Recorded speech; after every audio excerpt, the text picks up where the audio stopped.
Thank you so much to our patrons, Sawtooth44 and The Neighbor. It means a lot that you're supporting our channel, and if you too want to support our videos or comic work, then the link to our Patreon will be in the description below.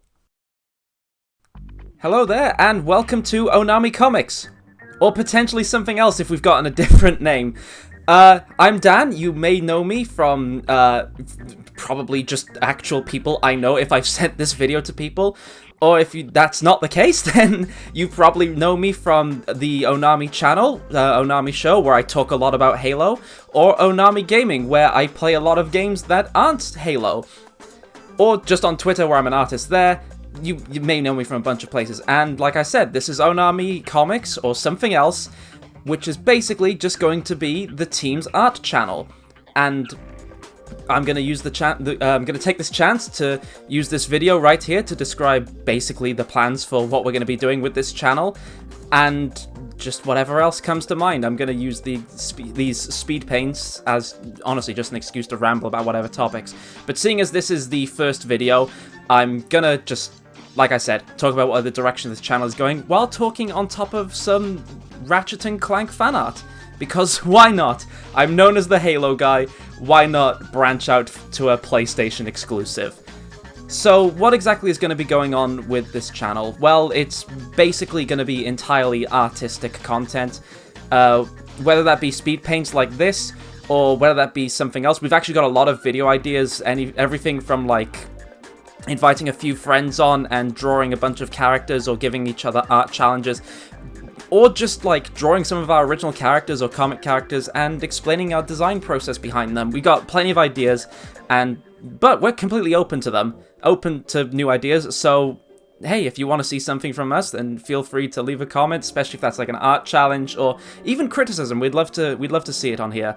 We always looking to improve. I say we. Right now it's just me, but I'm sure Baz and a bunch of other people will be uploading to this channel sooner or later. And like I said, instead of all these challenges and fun stuff, right now, something really simple. It's a speed paint of Ratchet and Clank, because brain empty, only Dr. Nefarious right now. I'm currently obsessed with this game. It's tempting me so much to get a PlayStation 5. And for those who don't know, I'm actually a massive Ratchet and Clank fan. Since the first game, I don't know when the first game came out, but like I borrowed it from a friend, never gave it back. That's my mistake. Sorry about that. But it stuck with me. It's been one of my favorite games of all time. I never played any game like that when I first got it. I think the games I was playing at the time was Turok Evolution, Lego Star Wars. No, not even Lego Star Wars at that point. It was Turok Evolution and Star Wars Battlefront. So I'd never been on like a world exploration or collectathon game like Ratchet and Clank was, and I had a ton of fun weapons, a ton of really fun characters, and eventually I ended up hearing about Crack in Time, which had the Dr. Nefarious, my absolute favorite character from the series, in it, which set me on this torpedo into fandom hell, where I'm now completely... This franchise has cemented itself as one of my favorites, specifically because of this one character. So I was going to draw this fan art for the latest game, Rift Apart, and seeing as I thought, we're going to need some content for the art channel, I decided this would be a good speed paint. I thought, might as well have a go with it, see where it goes. And while making it, I think I made more mistakes than I ever usually do while drawing art. Even now, I know there's a few things I miss out or like don't color in properly, and you're probably going to notice that as well, because there's a few things in the background I miss. There's a few little character details I just forget to use. But I think overall, I'm really happy with this finished product. I leave in all the mistakes in the video because I feel like it's interesting to capture the whole process. I'm not exactly sure what everyone else's stance on filming speed paints like that are, if they just cut all the boring bits, or the fact that I keep cutting back and forth between references, as you can probably see here. But I felt like it's important to leave that in, just so you guys can see basically every single thought process I'm going through. And if that's something you like, if these, by all means, just like, well, if it's something you don't like, rather, just say it and I'll cut it out of the next one whenever that next speed paint comes about. I draw it a lot, so it'll probably be sooner rather than later. But we'll have a few more themed videos along the way. Like, I've got some plans for our own comics, like, BFF or Knights of the Last Planet, which we'll link in the description if you want to have a go look at those sort of things. I've got plenty of just like character design discussions that I want to have a talk about with those, because it just gives me an excuse to ramble about OCs. But for now, no original content, only fan art, and it's something I do decently rarely. Like, I spend a lot of time drawing original characters. Fan art is not... Pardon me.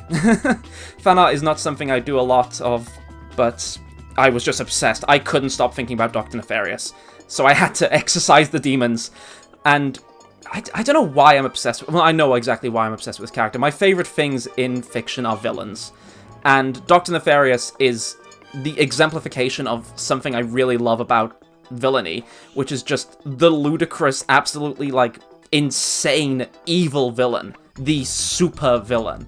And I don't mean, like, super villain like we've seen in Marvel series and, like, movies, where it's just like, oh, they're a bad guy, but they have a good reason for doing it. No, I absolutely love the characters that are like, I'm evil, and I'm doing this because it's just so much fun. The Emperor Palpatines and Lord Freezers out there. And Nefarious is one of my absolutely favorite examples. I know he has this, like, jokingly sad backstory about him being bullied by Captain Quark in the original games, but it barely matters. I mean, like, being bullied at school does not send you on on a quest to take over the entire universe. And I feel like I started originally, like I said, with the first Ratchet and Clank game, and I was hooked immediately. It was really fun.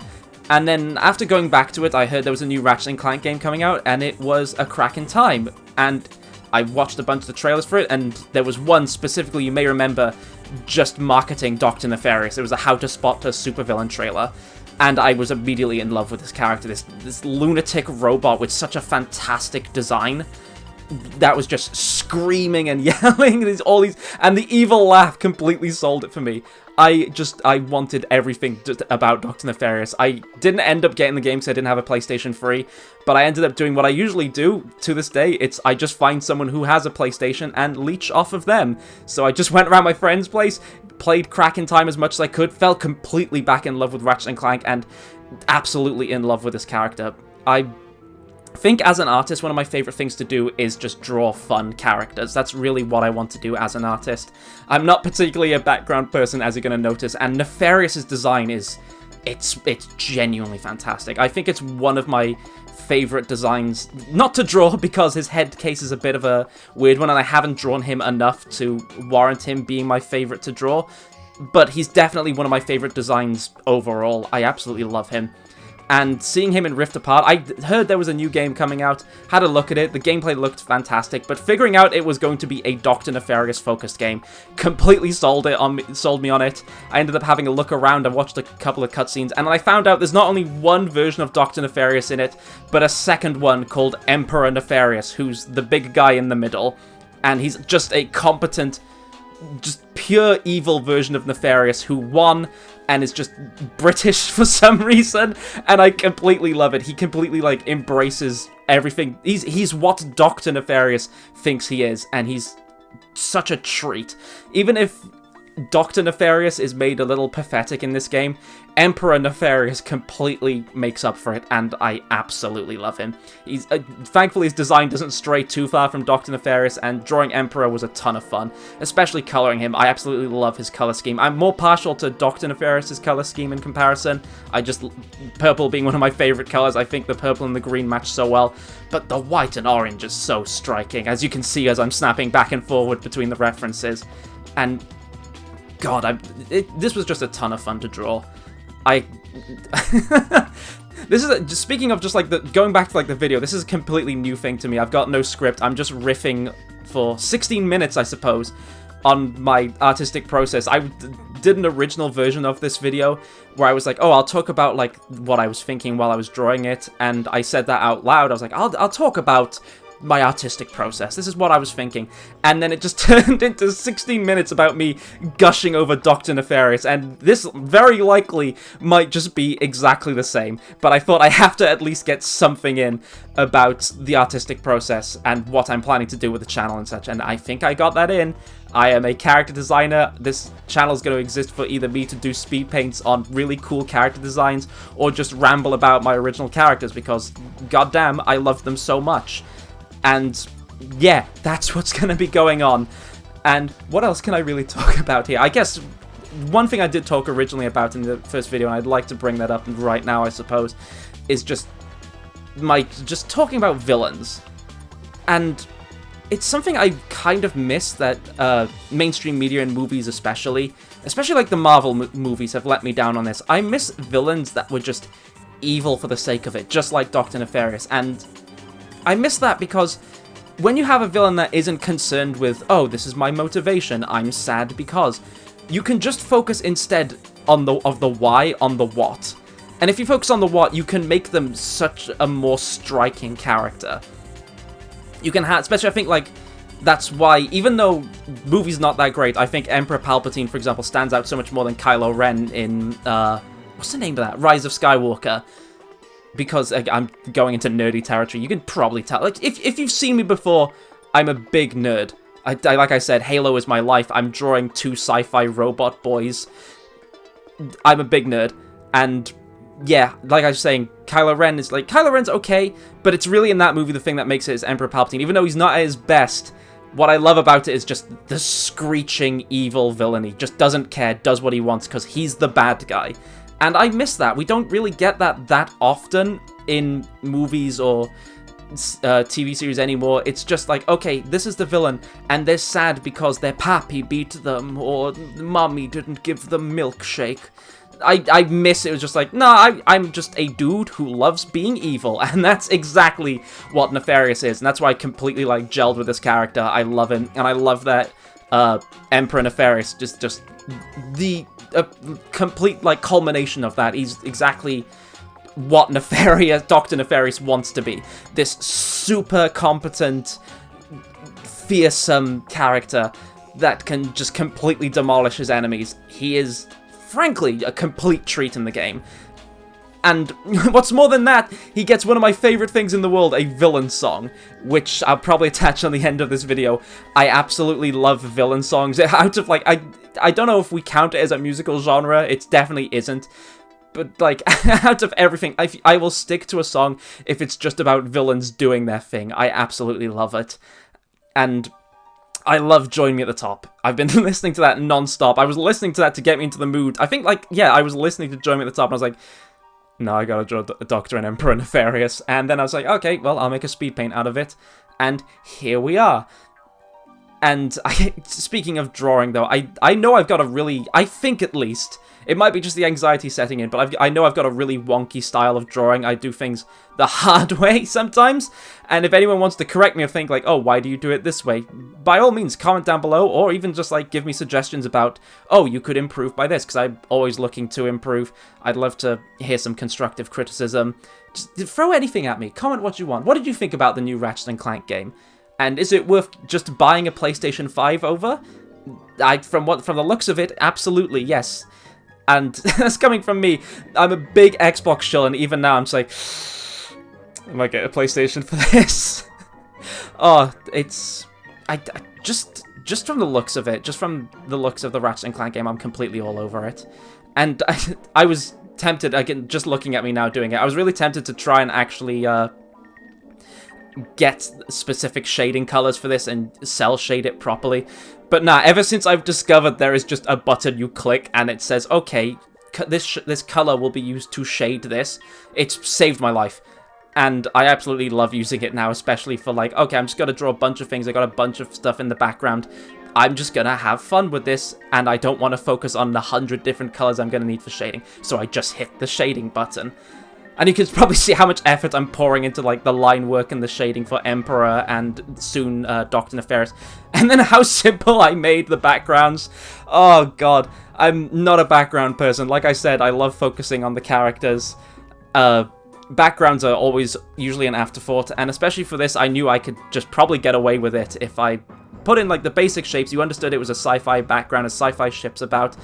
And just throw on Gaussian blur, because it fixes everything. Gaussian blur, and then throwing on the watercolor background effect completely saves me every time. You look at most of my pictures, that's what's going on. I'm just like, oh, I can't be bothered. Just the vague shape of a background, and blur it, and watercolor it so the character stands out, because especially in my pieces, that's what I like standing out the characters. Especially if they got a fun design like Doctor and Emperor Nefarious. Look at that boy. He's wonderful. He's not gonna. He absolutely isn't gonna, but I hope that we do at least somehow see Emperor Nefarious back in one way or another. Such a fun design, such a fun alternative take on the character. And this is something, like, when I was shading, I could feel myself getting annoyed at. There's a lot of small details that I've put in, like, I don't know what to call it, but, like, the more metal, like, or rubbery, rather, pieces of his body. I started trying to play around with the shading to figure out, okay, how do I make sure that I can still see this? But one thing I've got to get used to when I'm drawing is learning to let go certain parts of the drawing. Like, okay, if this isn't fitting from, like, the overall piece, then it's gotta go. And I think I end up having to do that now, because I put all of this, I won't say effort, into the background, and I'm just like, oh, no, I need to resize the canvas so it fits Emperor Nefarious a bit better. And in doing so, I have to cut out so much of the background, I end up trying to stretch it around. Oh, there we go. Yeah, there's me trying to figure out what's going on, and I start trying to stretch the background, so it's like, I gotta get all the details in. I can't let people know that, like, I can't let people miss the fact that I did this. And eventually I just accept, no, that a bunch of buildings do have to be hidden. And I think that's actually coming to the end. Jesus Christ, talking for 16 minutes was a bit easier than I expected. It's so much more to talk about, but there we are. There's Emperor and Dr. Nefarious, and I hope you all had a good time. I hope there's plenty more to come on this channel, and I'll be seeing you soonish. Yeah, bye-bye. It's all kinds of rad And hilarious. to be all big and bad. And nefarious. So join me on my plot. Never mind, forgot. I